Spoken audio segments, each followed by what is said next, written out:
বরষা হৈ জানা আবেগে পঢ়ানা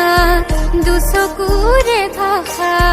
মন পক্ষী হৈ উৰে সমীৰত জানা চেঁচা পৰা মোৰ কায়াতে উঠা মোৰ বুকুতে রোদ হৈ নামানা গধূলি হোৱানা মোৰে হিয়া